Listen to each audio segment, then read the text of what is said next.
Hello and welcome to episode 124 of the Dash News podcast. I'm Mark Mason and I'm joined by my fellow co-host and amigo Joel Valenzuela. How's it going, Joel? What's with the glasses, dude? I had to put them on. I just Dash's future's too bright. I can't really see very well without them. Oh wow, future's bright, huh?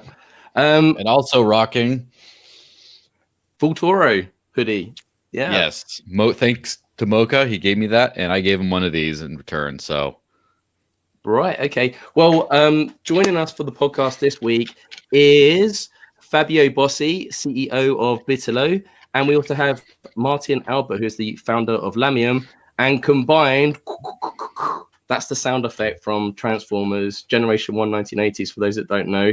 But like they come together and they form like Voltron, and they create Bitcoin Embassy Switzerland. And we're here and we're going to be doing like a recap of the Dash Convention Europe. So welcome back to the podcast, fellas. Hello. From the and Martin appeared to be muted. Yes, that's intentional. Only when I have to say something. Yeah. So like, Martin was a bit late to the party. I think this was because of a Dash and Bitcoin difference, because Fabio was here because of instant send, because of the chain locks. And because like the confirmations of Bitcoin are so slow, it took Martin a little while to get here. I think that was the problem. No, it was because I was in the restaurant and the waiter didn't come with a bill. And of course, I did a fiat payment, but now I'm here. Oh, man. But if only they did Lamium, you could have taken that invoice and we could have paid it in Dash, instant send. I would have done it. Yeah, it's not really working for the restaurant because, of course, it's more for bank transactions, and I don't think the restaurant accepts that. Right. Okay. Let's talk about the convention. Fabio, are you still stressed out? And how's your voice? Like, what is this with Oktoberfest? It was my first time going, and everyone's telling me like Oktoberfest flu. Like the day after, I had a sore throat. I lost my voice from all the singing. Is this like a yearly occurrence for everyone? Yeah, it pretty much is. And indeed, I'm a little sick or ill too. I have the Oktoberfest flu. I mean, we people from all over the world fly in from 110. So basically, every bacteria, etc., mixes together, and yeah, that's probably the price we have to pay. Then how did I survive? We had. Yeah, good question. Maybe Would you you, didn't sing as loud as we did. Yes, but I do sing a lot in the car, so maybe I'm used to it. Yeah. Was you satisfied with the event, or is like Martin shaking you saying never again, never again? No, actually, I was very happy because normally I always go to Bitcoin events, and I never went to like a big Dash event. Of course, I always meet Dash people via Fabio. But I was really positively surprised about the community, and I told Fabio we have to do this again. Oh wow. Yes, he did. Okay, we might have to hold you to that. Yeah, because before I left the event to get on the Dash Express to Dash Oktoberfest, I said to Martin, like, when he first started his presentation, I wasn't sure if I liked him or not. Because like when he first started off, I was looking at Fabio and I was like, I thought this was meant to be about Lamium. And he's like 4 reasons why like Dash will never get like mainstream adoption. I'm just like, who is this guy? I gotta speak to him. This isn't cool. But after sitting down and watching Joel actually interview you and listening to you speak about Lamium and everything else, a lot of things clicked, and I do like your realistic approach to things. So I mean, it's good that you're open to. It's good to get another sider's point of view. And I think a lot of the points that you made in your presentation are obviously reflective of Bitcoin and other cryptos and stuff as well. It's just a reality check on cryptocurrencies today, right? Well, it's also just from the experience, because when you started in Bitcoin 2011, you really know all the steps. And it was really like the interesting thing when we were going to the first meetups in general, like in the very, very first early days, we were discussing the technology like you're still doing now, like this should we do implement whatever, which hatching algorithms should be used. And this kind of mainstream thing, it was not a topic in 2011 because it was very clear that it's not mainstream and it's like a nerd thing. And of course, with the big price spikes, the mentality changed a bit, and most people say, when will we take over the world? But it's not meant to take over the world, because it's really meant as a special tool for very special needs. And this is why, this kind of mainstream adoption is always a bit overworn term, in my opinion, because the grandmother doesn't use Bitcoin and they also don't use Dash. It's just a mentality thing, and you cannot convince them, no matter how hard you try. Wow, Yeah, that's a challenge. That's a very good point. I keep disagreeing. Well, here's what I realize about disagreements between reasonable, intelligent people is usually they both end up being right in very specific ways. And I don't want to give away too much because this is going to be the topic of my op-ed on Sunday and the following Sunday. I'm breaking into two, so I'm spoiling a lot of Dash News content, but whatever. You guys are special. And also, the glasses have me in a good mood. So, yes, having everyone be able to buy coffee with Dash or crypto or whatever is kind of the last use case and the hardest thing to do. And that's one thing that there's a Dash and a Bitcoin approach. And I think you need to do both. And neither of those is that thing I just mentioned.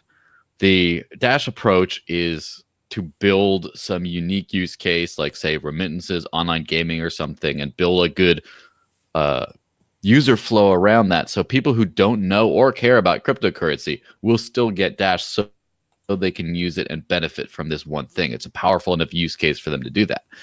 And then the Bitcoin approach is create a strong culture around the technology and then actually give crypto fans what they want. So for example, like with the Lamium approach of you're not trying to get normal people to pay their bills with the crypto. You're trying to get the crypto aficionados to pay their bills with crypto and to be able to buy it that way. You don't the average person does not care about AML KYC regulations for getting onto an exchange and buying crypto. But hardcore Bitcoin people need something like BISC, a decentralized exchange or something, because they believe in all that kind of stuff. And if you start marketing to this hypothetical crypto coffee buyer, they don't exist. There's no one there. There's me. You can market to me living on Dash. You can market to, but you want to market to the live on crypto people, not just the average person.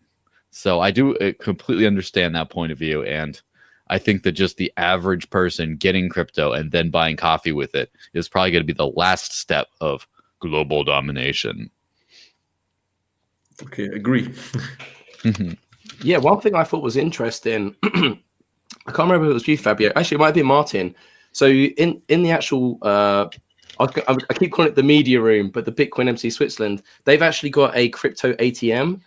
And Martin, I think you told me before I left that you actually have people come from Germany on bus to Switzerland just to use that ATM on a regular basis because there's no KYC, and they'll travel all that way just to take advantage of it.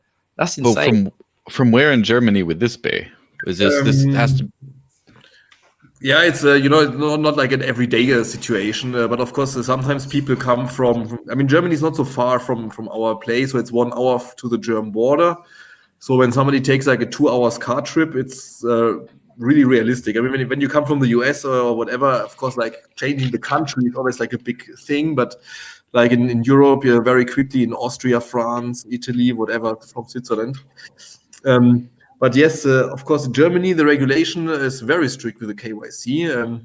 I think it's not even possible to run any ATM officially at this point without having a full license. And people really care about their privacy nowadays so much because, of course, everything which goes over the bank account, it's totally monitored, supervised. It can even be record back 5 years later. So when you do a transaction now on your bank account, in 5 years, somebody can go back and ask what was happening there. And also, I mean, coming with a bus, it's not very complicated. And when of course, you can do this forum shopping, why would you not do it? Yeah. You know what's funny is I actually did experience Bitcoin ATM or crypto ATM in Germany. After everyone left for Dashtoberfest, after that was over, we went to an ATM operated by the illustrious shitcoins.club in Munich. And yeah, I just sold some Dash, and it was very painless, no KYC. It turned out great, and very easy spread though. I think the USD value spread was like 75 USD for Dash buy, 70 on the sell, so only like a $5 spread like between the two. And yeah, just when I started to run out of filthy dirty fiat, I decided to trade some of that, and it worked very well. And so, Possible because it's illegal. you think so? Yeah, really. The BaFin made it very clear. These are, let's say, they will do a crackdown on these very soon, in my opinion. Because we have really some people who claim, oh yeah, but the BaFin is not responsible, but the BaFin doesn't agree. So, and it's very, how to say, it's dangerous to be right when the government is wrong. So I would not recommend to run an ATM in Germany. Yeah, well, didn't forget what I said. It wasn't Shitcoins.club. It was some other random place somewhere else. It's probably not even there anymore. Oh boy. Hey Fabio, how did you feel about the event, man? Because like putting on an event like this is pretty stressful, but was you happy with it? I mean, thank you to Bitterlo as well for doing Dashtoberfest. I mean, it wouldn't have been the same without it, but is there anyone you'd like to thank, and what are your reflections on the event? Well, I'm not a professional event manager, so yes, it probably was more stressful than it would have been if I had been more experienced, but it was totally worth it. I enjoyed the Dash conference here in Uster very, very much. Although I didn't, I missed some parts of the co-working part. So maybe you can talk about that a little bit. I'd be actually curious to learn about it. But yeah, the whole event with Oktoberfest, etc., was simply magic, and a particular thanks to all the people who took over 10 hours flight just to attend, from the US, from Australia, Rodrigo in Brazil, without whom the live stream wouldn't have worked as well as it did. Ash, who helped a lot, you guys, of course, and all the partners and sponsors who were there and who were very cooperative. So yeah, it was a really nice event in my opinion, and from people I talked to, I think pretty much everyone who was there agrees. Yeah, I want to give a shout out to Ash Francis as well, because he was pretty instrumental. Oh, and the sponsors as well. I'm still flabbergasted that we managed to get so many sponsors in a 2-month window. I mean, for a 2-day event as well. I mean, I hope we're going to have future events. There's certainly, I felt the appetite for it. And I think it worked out pretty good. So yeah, I'll just give a quick recap there on the co-working, which was on the first day. So the event actually kicked off officially from 3 p.m, opened up to everyone else. But prior to that, there was a co-working session for masternode owners, Dash funded organizations, and proposal owners. And for the first parts of the day, we discussed business development, and that was really kicked off by Jan of Dash Embassy and Felix of Dash Thailand, Dash Next. And we had like a brainstorming session. We split up into groups, and we're talking about different aspects. And we gave everyone an opportunity to express things they like, they dislike, things that we should be doing. And the feedback was pretty good. Then we went to lunch at the Mongolian restaurant, which was awesome. Nice grill, had some food, got a chance to mingle and network. And then following that, there was a business development co-working session, which I think was probably the majority of me and Fernando, but it kind of turned into like a big Q&A session because everyone had something that they wanted to get off their chest. So we didn't really do the groups. So although it was really constructive and the feedback was really positive, I think if we were to do an event again, I think we'd probably do things a bit separately, or have like specific rooms for certain topics like point of sale solutions and marketing, because there was too much overlap on certain things, and everyone had a certain passion that they were just focused on and they wanted to talk about. So yeah, I think for like the first community event, I think you guys did a phenomenal job. I didn't know what to think turning up to the venue. I was a little bit worried because, there's so much intricate things about, setting up the chairs, speakers, microphones, everything else. And I know it's stressful, but even even down to the catering and stuff, you guys were running around like crazy. And, I was fortunate enough because, I just had to do the welcome speech. And yeah, and that room that you're in, Fabio, I mean, that room looks like it'll be fantastic for media interviews. Someone should do videos in there. Wow, I can't see it right now. Really good, yeah. But you made some videos, so I'm curious to see them. When are they going live? Yeah, fantastic question, and I have the answer. So those video interviews that I recorded with a number of Martin as well is included as well, and some of the keynote speakers was stored on Rodrigo's laptop, and we had confirmation from Fernando that during next week they will start to appear on the official Dash YouTube channel. So keep an eye out for those. Rodrigo's in the channel in the live chat right now saying he'll have it all done by Monday. Well, let me tell you, you know what happens if you don't. Yeah. Yeah, shout out to Rodrigo, man. That guy's a wizard. Like all that equipment, how he fits it in the bag is just pure magic. Absolute legend.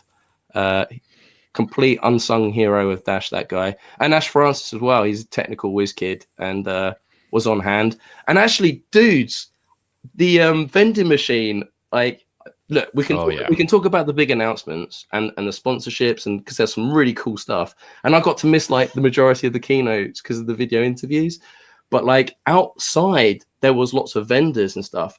And Ash Francis had the Dash retail. Oh, the laptop game. There was a rocket game on the laptop that you could press, and if you want a high score, you win Dash.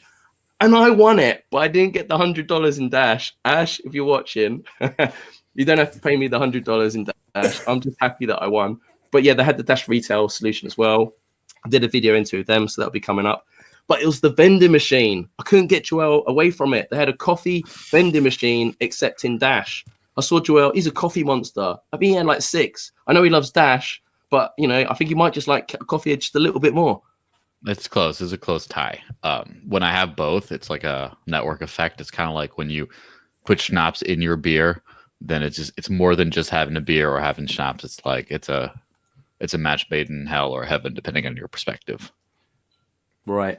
And can we just talk about the porterhouse quick? Because I think that's actually an important topic, because a lot of people arrived on the Thursday. And I arrived on the Friday and I had to prep, so I didn't get to see. But a lot of people went there the night before. And then on the night, they had the Salamantec solution. So which one of you was responsible for getting that integrated? Was that you, Fabio, or was that you, Martin? Fabio. Well, Fabio. The connection came through the Dach embassy guys, so through Jan. Oh, by the way, he was also absolutely instrumental in planning and organizing and live at the event, checking the timeline, etc. So the guy, we met a guy here in Switzerland in Uster who helped us with some social media campaign to sell some tickets, and he knew the boss of Porterhouse, of that pub.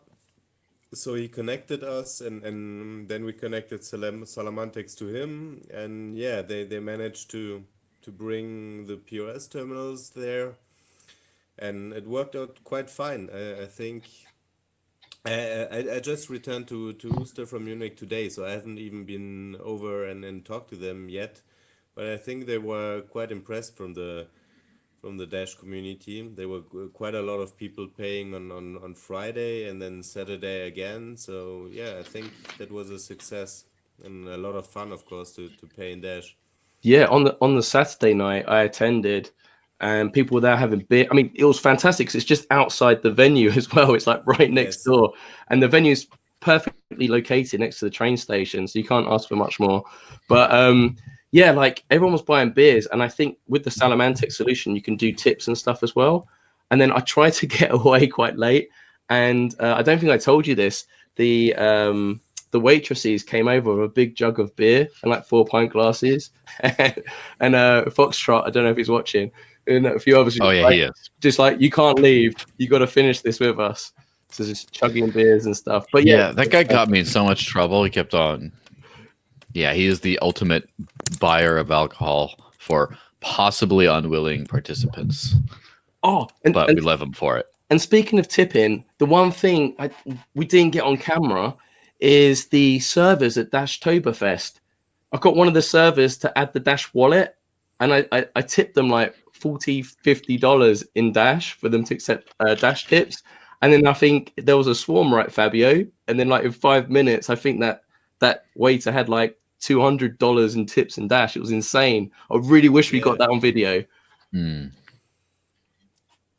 think I saw a video in some of our Telegram channels or something.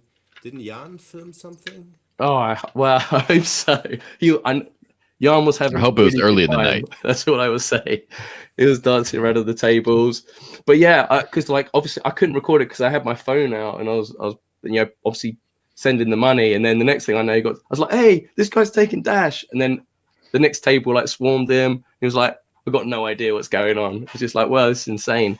But yeah, Dashtoberfest was really good. I'm really thankful to Bitterlo for sponsoring that. I don't think the event would have been the same for it. And I think now, if we're going to have community events in the future, wherever in the world, I do think it's important that we tie it into some kind of event afterwards, because even Stay Dashy needs to let his hair down once in a while. Is that what you're keeping up there in that hat there? So yeah, so this hat, I ordered a custom hat to take to the convention because I'm Stay Dashy, right, with the swag, and it's a special custom hat because it's got Stay Dashy on it. Yes, and that better be your Evolution username when it comes out. You better be able to get it. Yeah, I'm sure Cole will hook me up. But like, yeah, so I just thought, even though it's like nighttime here and it's dark outside, I thought I paid for a custom hat. I'm gonna wear it on camera. God damn it.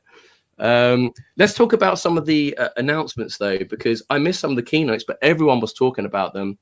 Someone mentioned gaming earlier, and the UTrust announcement with the integration with WoW Games that has over 9 million users. That's a pretty big deal, and they're really big. Yeah, I think I'm perfect. I might take off the hat for that one. 9 million users, and yeah, that's insane, and they're huge in Europe. I think that they're the leaders. I mean, come on, Martin, you must have been impressed by that. Yes, definitely. Excellent. And before I reel off any others, what other things? I mean, what was your big takeaway? Was there any big announcements where you were just like, dude, that's pretty sweet? Do you want me to help you out? I mean, I was very excited about Voltoro, of course. Yes. Smart Valor being a Swiss exchange close to us, and by the way, their team is really super nice and super supportive of Dash. We basically just met them a couple of days before at the announcement where Fernando was speaking in Zurich, and they instantly offered their support, and we squeezed them in and gave them a talk, and their announcement,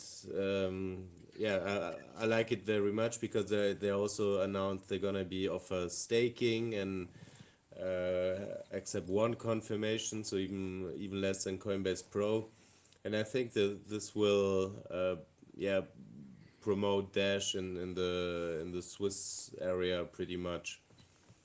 Excellent. And of course, crowd. I mean, I like them all. I didn't. I missed some keynotes as well, so I'm waiting for the videos to watch them all again. UTrust is one of those I missed, so I can't say much about that. I was already a big fan of CrowdNode, and now that I met all four of them, and I sat on the bus with them in October. So I'm a hyper fan of CrowdNode. like them even more. And Martin and I are discussing, and we talked to them. Maybe we'll introduce a Danish kroner fiat pair on Bitalo to help the Danes get some Dash to put it then on CrowdNode. So yeah, I really like their team. What else comes to my mind? Don't mention Coinify, although that's a huge announcement, probably one, if not the biggest. But the press release is going out on Monday. All right, it got pushed back till Monday, so we won't talk about that one. One keynote that I missed, that someone can fill me in if they wish, is the BlueCon one. They had these Dash debit cards that they were giving out. Did anyone get one of those? No, regrettably, I don't. No, I mean that sounded epic. That sounded mega. And speaking of cards, there was also C-Gift as well. So there was goodie bags given out, and this is kind of one of the cards, but they actually had some Dash Blue ones as well. So they had like a €1 value, and you can go and redeem it. So that was really cool to have a C-Gift there. We did a video interview with Delph as well, from marketing from C-Gift. So that'll be an upcoming video as well. But that's really impressive, and they did a lot of networking as well. So yeah, the goodie bags were great. I didn't get one. What else was in the goodie bag? What did I miss? There was this, and there was a few other things, right? There was a proper bag. It was a proper Dash bag. Yes, there was a nice Dash notebook, but a paper notebook, and then flyers and info material, and a Dash chewing gum. So all kinds of stuff packed together with the helpful hands of the Dach embassy, and flyers, info material from the sponsors. I think it was quite nice. Yes. Okay, cool. Yeah, I think one of the keynotes that actually got a lot of feedback and a lot of people talking was actually the diff presentation at the end. The Q&A session on that was like longer than the keynote. Like everyone had questions. But the feedback from the event was amazing. Like I said, I was stuck in the video room doing interviews, so I had like the video of the live stream, but there was no audio. It's recording videos, but it looked mega. Demelza Hayes was another one. For those who don't know, crypto fund manager at Incrementum. She did a keynote on the statistical time series analysis of Dash. So I got to sit down and have a chat with her about that, but everyone was super positive about that. And apparently Dash is very healthy, which is a good thing. What else? The Vulturo peeps, as we discussed, are fantastic in person as well. I really loved them. I enjoyed having a few beers with them as well. I also agree the CrowdNode peeps are awesome. And yeah, like there was just so much stuff in what I mean. There was 16 keynotes on Sunday. It was mega. We couldn't actually fit everything in. Yeah. But so the question is like Fernando kind of let everyone know that there may be a event around springtime. So when would be the right time to do another one? Because I know Joel's got something cooking already. He feels inspired. Yeah. My thought is I come back here, looking outside, looking across the river. All the leaves are changing. Great time of year. Hey, why not Dash Fest New Hampshire, mid-October 2020? Wow. No promises, no guarantees, but we're starting to look into it right now. What would you tie it into an event? Because I know you always go into like the free state events. Maybe we could tie like a boating trip or something.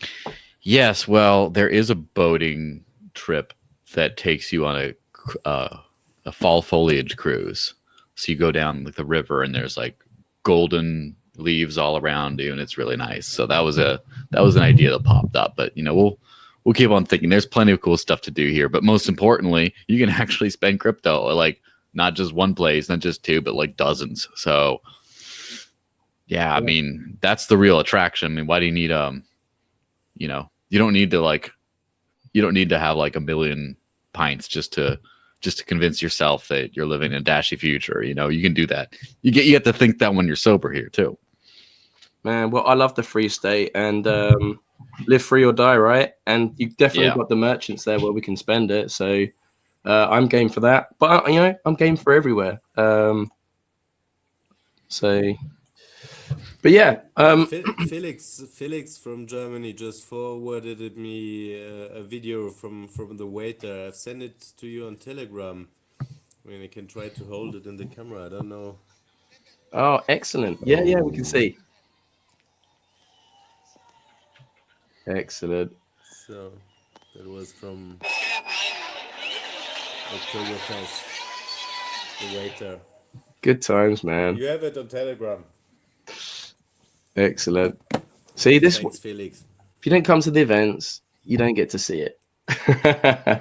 Yeah, well, I mean the best part of the whole event to me was the personal the personal connections, like meeting people you just know from Discord, and the team spirit we had, like the positivity, the enthusiasm, the optimism, looking forward to keep working on the project despite the tough bear market, etc., and the tight budget. But yeah, that's what I really enjoyed the most. Yeah, that's one thing that's definitely interesting is here you got an old community, as in by crypto terms, very old, not quite, you know, Bitcoin level old, but still that, you know, has gone through hype cycles and different things and just is still commands like a big chunk of people that are just going to show up just for this one project and don't really, I mean, they might like other coins and maybe not, but they're just, it's like that laser focus. And I mean, I've been to quite a few Bitcoin conferences. There are some that are just like Bitcoin specific, but it tends to be more generic these days. I'm sure Ethereum might have a couple that are just like, oh, let's just all focus on developing here and stuff. But it's one of those like unique things where, I mean, how often would you have like 100+ person Tezos conference just out of blue, which is people that are just super excited. Are you going to have that 5 years from now? I mean, just saying. Did you all see the Dash platform keynote from by Dana and Ivan from Dash Core Group? Did you all see that? That's something. I saw parts of it, yeah. Yeah, because I came into a section with Joel and he sat down and he's like, Mark, you got to sit down. Like, they've just spoke about a side chain. And I was just like, what? So on the Dash Express to Dash Oktoberfest, I spoke to Dana because there was a lot crammed in to that platform. Lots of abbreviations. So he's going to come on at some point in the near future on the podcast, and we're going to break down that keynote and go through a lot of that information. So I think that's really important. So while we're actually talking about Dash Call Group, let's even talk about more recent events, because today there was a video that was published on by CoinDesk interviewing Ryan Taylor. And why we've got Martin here, I was going to pick on him, the Bitcoin thing, but just to get the perspective, Joel has just published an article, and it's regards to how, what was it, Joel? Ryan Taylor says how Dash can help Bitcoin traders and cryptocurrency trading. Do you just want to elaborate on that bit, and then we can pick Martin's brain? Yeah, that was a nice soundbite thing I extracted from the whole thing. It was a fairly typical interview where Ryan is talking about, you know, exchanges and then privacy concerns and things like that. But he was getting to the point of like arbitrage, where, for example, an increasing, and now I checked the full list of exchanges, and there's at least like 19 or 20 exchanges right now that explicitly support instant send transactions. So you could move Dash funds to the platform and be credited instantly. And so, I mean, obviously that's a great arbitrage opportunity, because say you have one exchange that has a significantly higher price for a short period of time, you could move your Dash to that one and sell it right away and profit from those kinds of things. And of course, like stabilize the price over that across exchanges, so you don't have like a big spike here and there. Now, what he was saying is that I could help traders of other coins, including Bitcoin. For example, say you got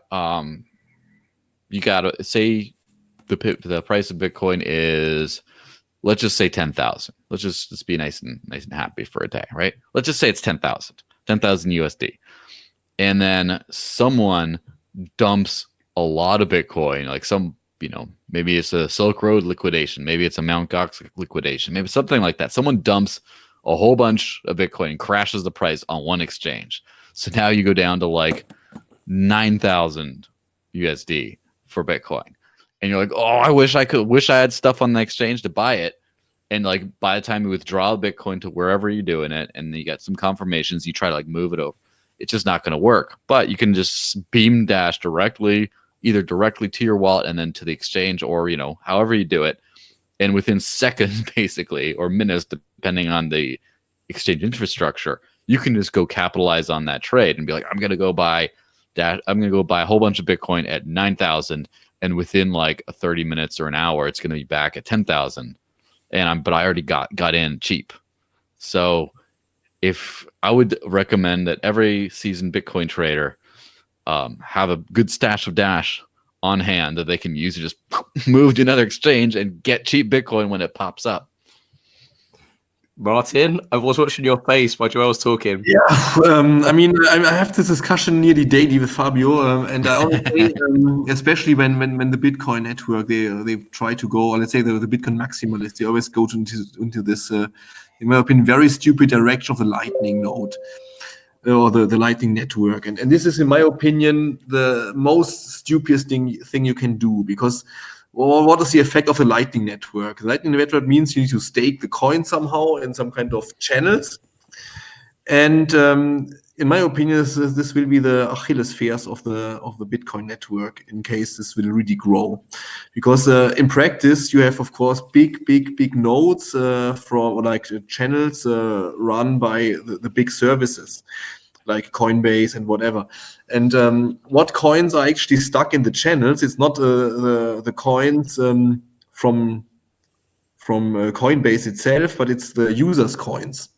So the future attack vector on Bitcoin is, in fact, that all the FBI, let's say, has to do is they just have to attack the Coinbase Lightning channel. That's a very easy target. You just switch off the electricity for one day, 24 hours or whatever, and the coins are gone.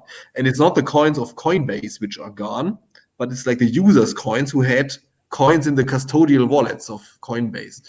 And so the whole Lightning network, that you lose your coins because they are in channels and so on. And this is like the easiest attack vector. So I always say, you guys, you have to use Dash as a scaling solution for Bitcoin, not only for transferring into exchanges, out of exchanges, but in general, because at least you don't have this kind of super stupid idea of a Lightning network, which is not maintained by anyone, but it's like a onion routing kind of horrible thing, which doesn't even succeed all the time. But in Dash, you have maybe a bit less decentralized network than Bitcoin, because you have master nodes and everything. But at least you have a reliable thing with all kind of fancy technology to prevent all this kind of double spending, whatever. So there's something behind.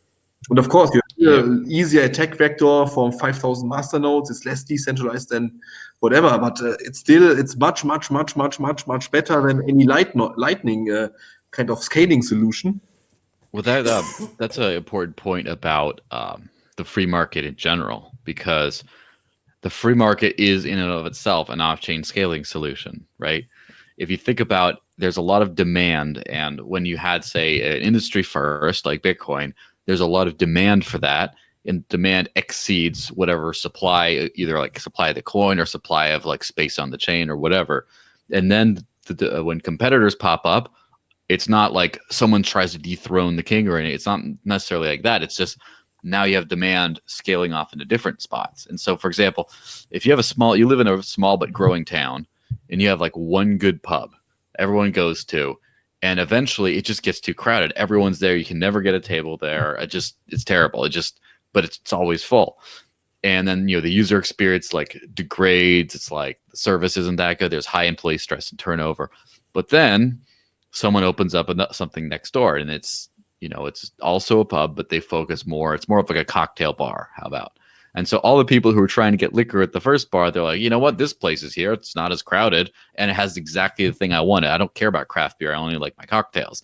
And then they move over there, and it doesn't necessarily have to affect the first one, but it does take some of that demand off. And then there's like, well, we're going to be the cheap dive bar as a third spot that opens up with just the cheap beer and just like and then all those people that didn't want all the craft beer, they'll go over there. And so all in all, it all kind of evens out. And so I think that's kind of what we're seeing is, and if you're a supporter of one of those things, if you say you like two things, like say you like craft beer and cocktails, you might be happy that all the cocktail only people went to the cocktail bar.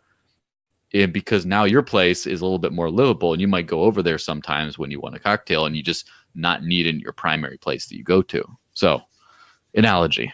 Just like with the roads. I mean, when your highway is stuck, you just take a different route, which takes maybe slightly longer or is maybe less crowded. But in the end, you just want to move value from A to B in the end. And of course, you can just take several routes. I think that's really refreshing to hear you say that, Martin, because, you know, without turning this into a massive Lightning Network bashing session, as I was, former Bitcoiner, I feel like it's an insult. The Lightning Network as a scaling solution is an insult to Bitcoin, because the whole point about Bitcoin was you utilized the whole network to reach a consensus, right? And using this off-chain solution completely ignores all the technology that Bitcoin was based upon. A few weeks back, we had Dr. Darren Tapp, ASU Blockchain Research Lab research professor, and he was talking about this, and he gave his opinion on it. And he was saying, how it's crazy that it's the off-chain solution, and they don't really have a way to reach consensus, right? You're just saying you wouldn't use big amounts of money in these payment channels, and like, because there's no consensus between it, if you send money to someone else on a payment channel, how do you know that money's gone there? How do you know it's even left? And he was saying, like, even if you had just 3 nodes open to create open channels to communicate back with the blockchain, that still wouldn't be good enough. And the thing that really concerned me was that he was saying that the the Byzantine fault tolerance, to his knowledge, hasn't even been built in.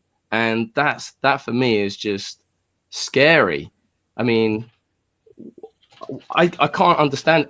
I feel like all the old school Bitcoiners now have just moved on, and now it's just like these toxic people on Bitcoin just saying Bitcoin go up, and they don't understand the fundamentals of why this money was actually created and the solution. I don't know. Am I off base, or is this resonating with you? Because I can see you're frustrated about it. I feel absolutely the same. I mean, that's why Martin and I, we got into Bitcoin about the same time, around 2011. But I always had he had a more technical approach. I was always the eternal end user who stumbled into this geeky, nerdy, techie technology. And to me, Dash today feels like Bitcoin in 2013 and 14, with trying to get adoption and to actually use it as digital money and on chain. And it saddens me that that Bitcoin seems to have given up that way. I can't really, I don't have an informed opinion on the technicals. I mean, the Dash has not been tested as hard as Bitcoin has been tested, so we couldn't really prove under actual usage and pressure that Dash can scale as much as we hope it does, and as we say it does. But for a cryptocurrency to be used as actual money, as digital cash, in my opinion, it has to be, those digital units have to behave like cash. Like if I give it to Martin, if I send my Dash to Martin, he has the keys, he has the control, and he doesn't need to stay online somehow to not lose his funds. And that only works, in my opinion, with on-chain solutions. Yeah, I totally agree. Um, I know I've been banging this drum for a long time, and this kind of ties back into Ryan Taylor's interview on CoinDesk. But now, when you look at all these different exchanges, and we're seeing each passing week, we're seeing more instant send, chain lock enabled exchanges, and that arbitrage trading opportunity is really great. But what we really need is these exchanges to be using Dash as a main trading pair. So, you go to a lot of these Yes. exchanges and you see like USD or BTC. We need Dash with trading pairs with all the other cryptos, because even to take advantage of those trading opportunities on a mass scale, and it's in the exchange's best interest, because obviously the more volume and every single trade they make money on. So why wouldn't Poloni X should be like jumping on this like straight away, right? And this, yeah, I think it's crazy. I mean, what do you think, Fabio? Because obviously, Bitterlo, you're a peer-to-peer platform. Is this I mean, something you want to monopolize? of course. I mean, that was basically why I started to talk to Martin about Dash, because Bitalo is an on-chain solution, and for the customer experience, when the spikes in Bitcoin are high and confirmation gets low, it's quite annoying for the user. Let's say you want to buy a small amount of Bitcoin, like 100 euro or $100 worth of Bitcoin peer to peer, and then you have to pay one time the fee for the coins to get in the escrow, and a second time the fee for it to get back out of the escrow. It becomes, yeah, economically nonsensical for small amounts. And with instant send, coins are instantly in the escrow, and you have to wait on fiat and not on crypto, and that's how I like it, actually, to be faster than fiat and not slower. Yeah, I just saw a comment in the chat saying it's a terrible idea selling Dash for BTC.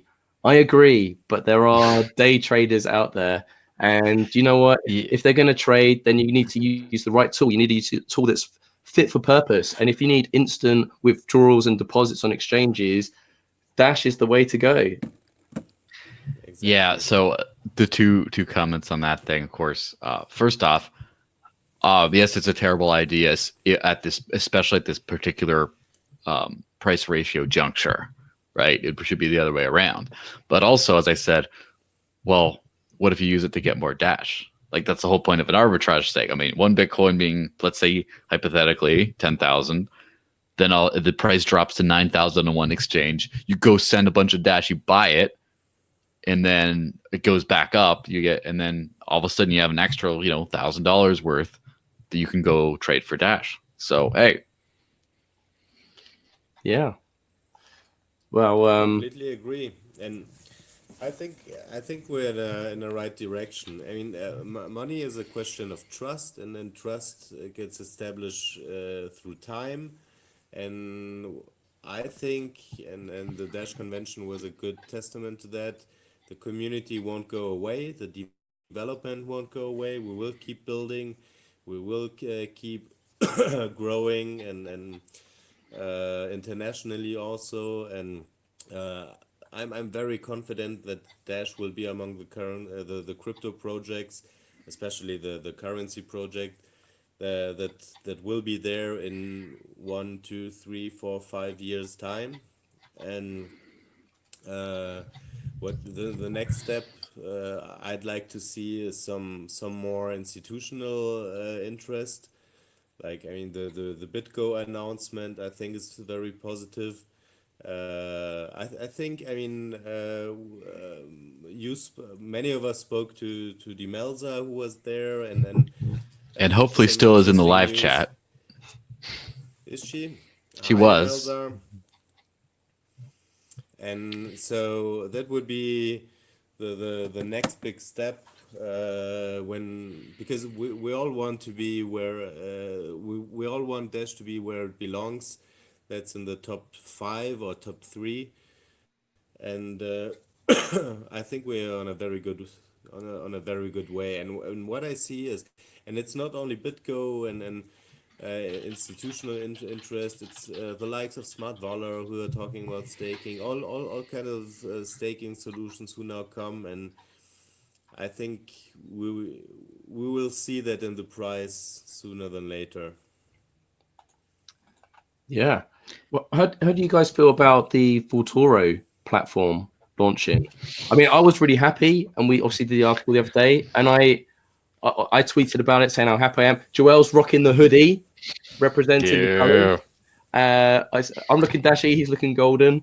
I actually took some heat in the Dash Discord community. Someone was calling me a traitor, saying like, no, they should be buying Dash.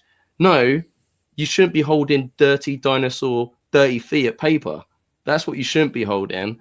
I've got no issue with people diversifying it and holding gold and stuff as well. Don't hold these. They aren't worth much anyway. Yeah, like so, and obviously that was just one individual, but of course everything plays a role. It's a hedge. We need these tools and solutions. That's the thing is maximalism. The idea of maximalism of any kind is kind of a centralization tactic if you think about it, because it's like everyone's always saying what happens when the power grid goes out? Where's your precious crypto now? And all that kind of stuff. And I mean, what's the matter with having some silver in that case? Or what happens if you just love Dash so much that you want as much of it as you can get? And what happens when Dash price goes this way and the gold price goes this way?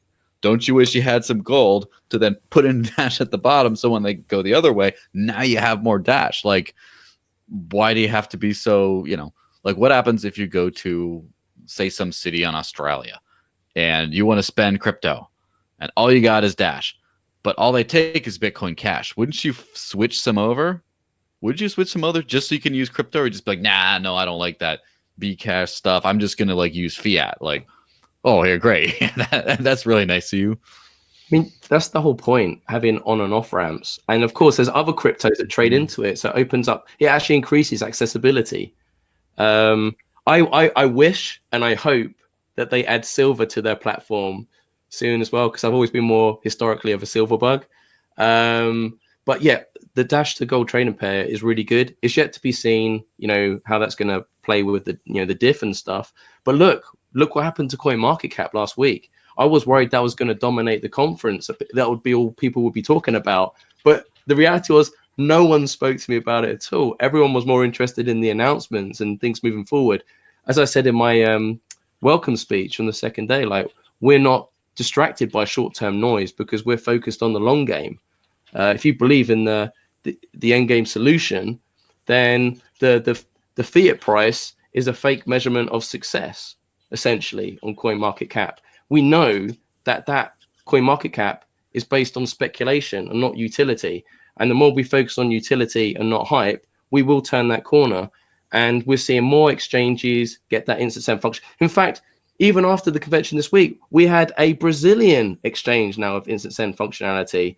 So with each passing week, we're getting more exchanges coming on board, and no one else has chain locks integrated as of right yet. So we've got that first mover advantage. So we really need to push that trading crypto angle, because I think that is a real asset and a strong use case that we have.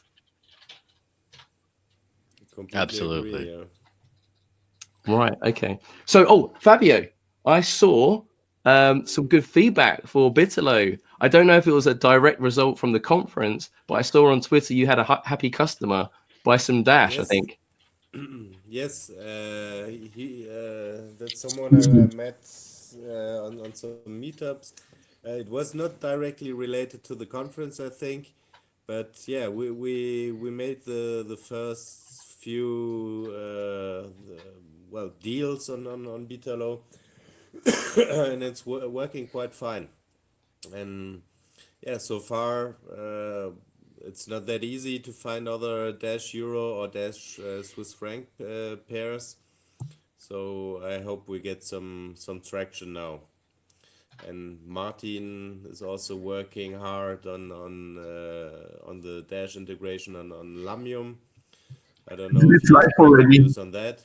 Oh, it's live already. It's live. It's live already. Yes, Yes. yesterday we got 3 Dash invoices already. Wow. Perfect. I know Joel was trying to get Martin in a headlock by the end of it, saying, you got to get the US supported because he wants to use it. Yes. I will be experimenting with all kinds of different bills because the US billing system is much worse. But if there's any kind of an invoice, even if it's not like an electricity bill or a rent check or something like that, even if it's something like I've done ghetto lamium many times before, where I just, for example, who here who saw at the convention anyone wearing a black plain Dash t-shirt, black with the blue text? You saw a couple of those, right? Yeah. I think Rodrigo had one on too. He had one on during Dashtoberfest. So that was one of mine. I got those for an event or a series of events in 2018. I got 500 of those made. And I still have like 60 left under my bed there in case I need to go give them out to places. But the place I got them from was recommended by another friend of the podcast here, but they did not accept Dash. And so I did a Ghetto Lamium where I sent the invoice to a friend who paid it, and then I sent her some Dash. And so it worked that way. And so Ghetto Lamium, I love that name, but like people are already doing this kind of exchange, acting as their own personal middlemen and stuff already. And it would be fantastic to have like a more streamlined service to where you can kind of do that for everything. Even if I wouldn't be able to pay my, other assorted bills directly in Dash, I would still pay like any kind of other invoices and such. And, it'd be great.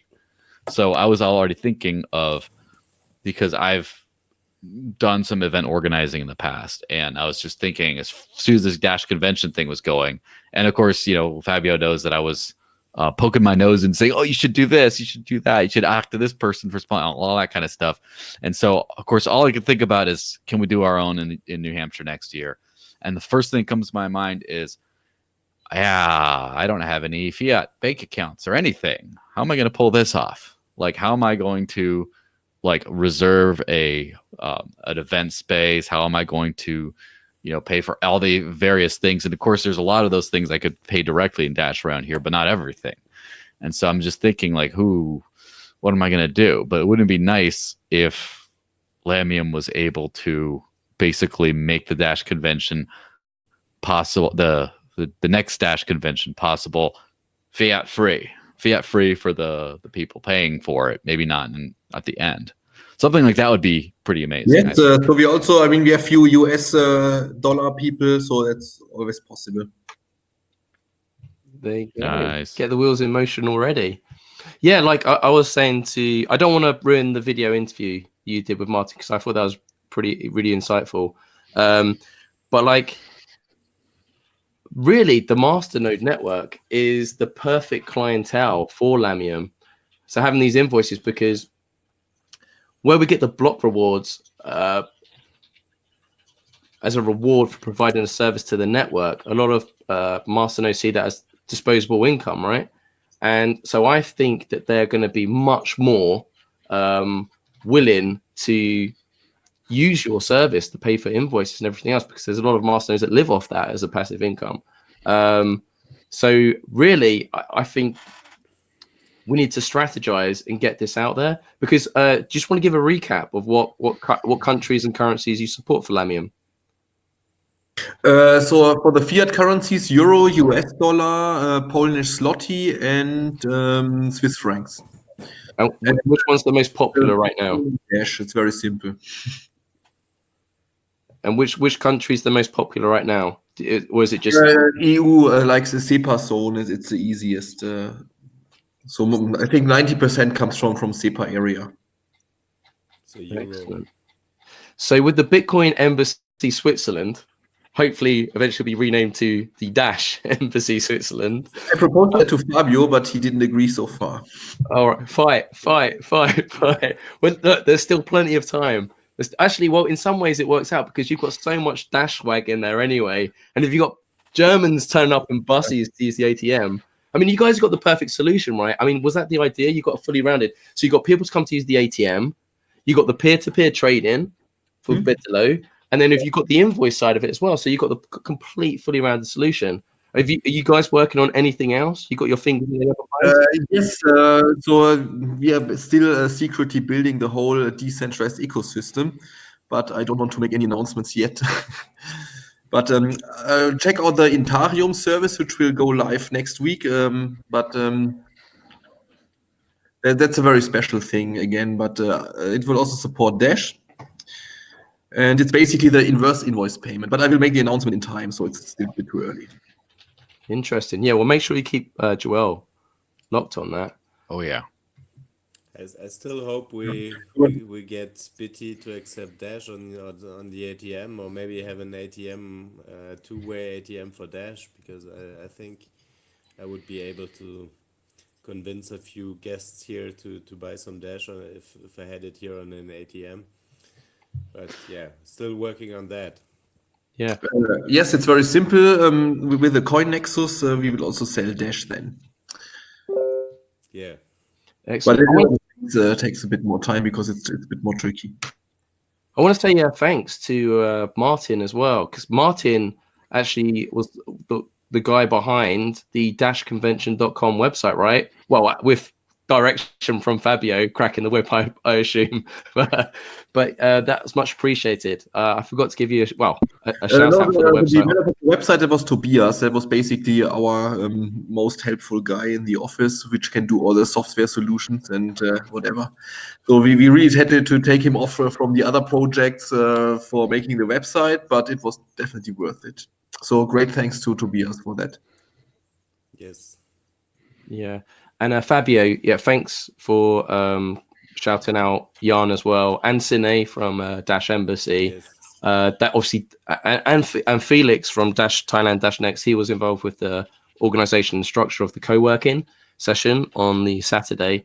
But in terms of strategy, and of course, a lot of the key announcements from the strategic partnerships came from Dash Embassy and Dash Thailand Dash Next. So yeah, it wouldn't have. A lot of the stuff wouldn't happen without them. It really was a community event. We all came together, and that's why I use that form like Voltron. Maybe I stopped needing to using references from 80s cartoons, but I mean, like, we could do the Power Rangers one, wasn't there? Anyway, it doesn't matter. But yeah, I really think that the community enjoyed it, and I think you guys did the Dash community proud. And yeah, I'm proud of the community as well, because as we all know, without the network, we're nothing, and we control our own fate and our own destiny. And I think that makes us really unique. And with all these announcements, I feel more optimistic about Dash than I've done before, right? Like Joel, it's becoming stressful, right? Like each passing week, there's more press releases. Like we're having to cherry pick what we're going to do. Oh yeah. Well, not really. And in fact, I was looking at some article I embedded in. I linked to in another article today.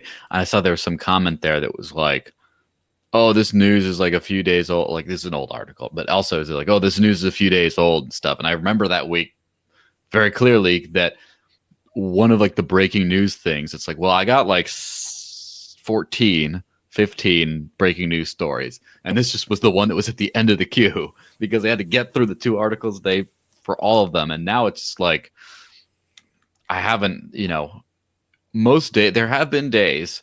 So as a reference point, I used to write for Cointelegraph starting in 2015 when I decided I was going to live entirely off of Bitcoin and nothing else.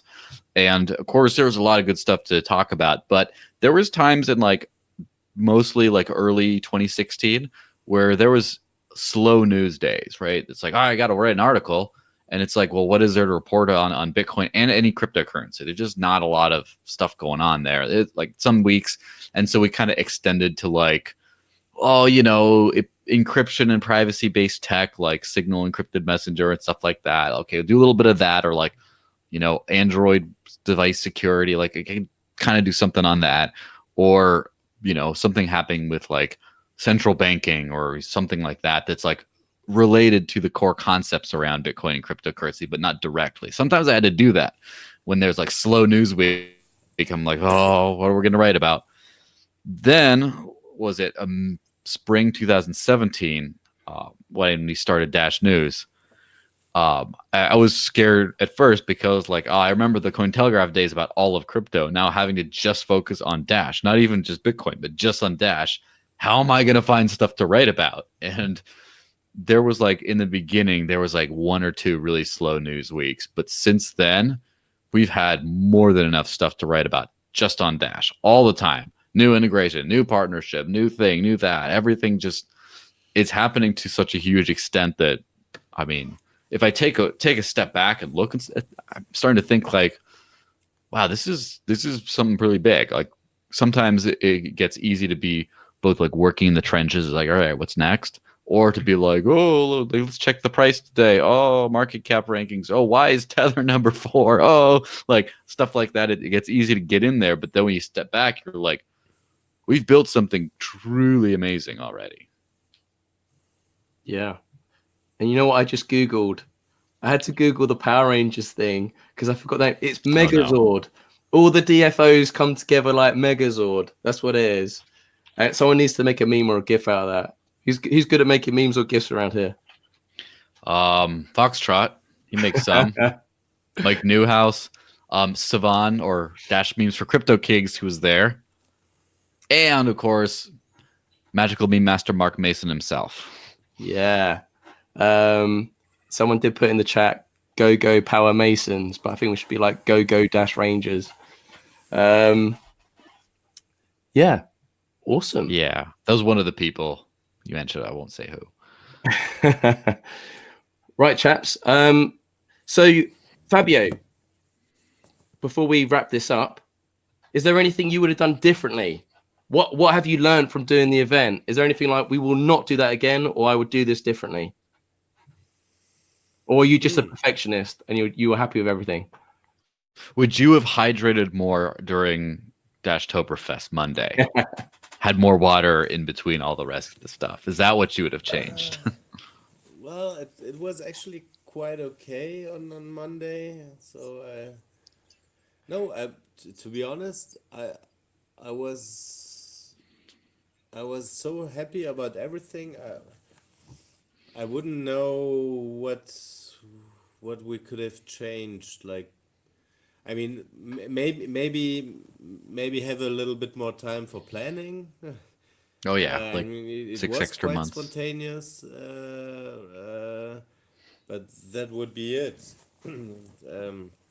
Otherwise, I think the combination here with I mean, the location was perfect because we are actually we are already situated here in the embassy. It's where the whole event was, so we hadn't we didn't have to move somewhere to some event arena that's far away, and then Zurich and Munich are close enough that you can drive by bus over there. By the way, I mean, I've taken the bus again today, and I've done the trip Zurich Munich or Munich Zurich quite often, but never did the time pass so fast. It was actually Sunday night when we drove to Munich. I was disappointed that we already arrived in Munich because all the talks in the bus were so much fun. So no, I wouldn't know what to change, to be honest. Well, I think you did a stellar job. And as I said, I thought you'd done the Dash community proud. We all came It's a dashy job. We don't like stellar here. Yeah. Yeah. And I want to throw the final comment over to Martin. Martin, what would you say to a Bitcoin maximist about Dash? My random, how do I say random? So my comment is always Dash is like the best scaling solution for Bitcoin. And still many Bitcoin maximalists even agree. That's a funny thing. Man, Very interesting. In secret, they agree to you. No, not only in secret, because of course I also, I always like to, not because normally I mostly debate flat earthers and other trolls, or they say I'm the troll, but when I really discuss with the Bitcoin people, they see the point, and because Bitcoin cannot scale on chain, so I have a disagreement with Fabio on that and with most other people, because the blockchain is expensive technology and it it is not simple to just reduce the cost to zero. And this is, of course, why a scaling solution needs to be outside of the blockchain, because when you just increase the block size, it's just a linear scaling. And when people talk about scaling, it needs to be an exponential scaling. And this is why I would just take Dash as a scaling solution for Bitcoin, and it's the whole thing and problem solved. How do you think Dash can resonate more with Bitcoin maximalists to bring them round? Well, debating Bitcoin maximalists is like debating flat earthers, so you will not convince them. I like the analogy. I think there's a meme in there somewhere. Speaking of memes, your keynote was full of them. Oh man. Crazy Yeah, times. only the best. Crazy times. Memes are the currency. If crypto be the currency of everyday life, memes be the currency of our minds. Right. Well, thank you, chaps, for coming on the podcast. And thanks for everyone for joining us in the live chats. I'll throw it over to Joel now to plug the after party. Yes, if you liked what you experienced here, and more importantly, I have to retell very quickly, of course, because we already told it a million times, the story of the convention. We started in this thing called the after party, which is just us here, except a bunch more people just chatting off the record on video until the wee hours of the morning, until Mark's face plants into his keyboard and wakes up with marks all over his head. No pun intended. And one of these such things, we started talking about, we should do a Dashtoberfest. Haha, it'd be great. Just a few of us from the after party here who hang out, buddies, just show up and start hanging out, over Oktoberfest in Munich. And then Fabio was like, no, we should do this for real. And then like a week later, hey guys, we're doing the Dash convention Europe. Oh, and it all happens. So if you want to be there when the next awesome event gets planned, or awesome anything else, you need to get into the after party. So how you do that, you go to staydashy.com. Mark, turn your hat around. Staydashy.com, and it gets you into the Dash Talk Discord, and then you start asking, where the party at? Where the after party at? I want to get in the after party. And just don't be too annoying, but you can still ask. And someone will put you in. And don't forget to like, comment, share, and subscribe on this video. Smash for Dash, and remember, there's going to be an audio-only version that comes out every Saturday in the post. Look forward to that. I know some people listen to that every time they go out to the gym and work out.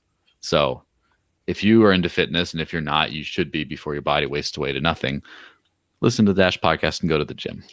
Excellent. Thank you, Joel. And don't forget to hit the notification bell if you want to be alerted about future video Dash content. This was episode 124 with Fabio Bossi and Martin Albert. I hope you'll have a Dash-tastic weekend.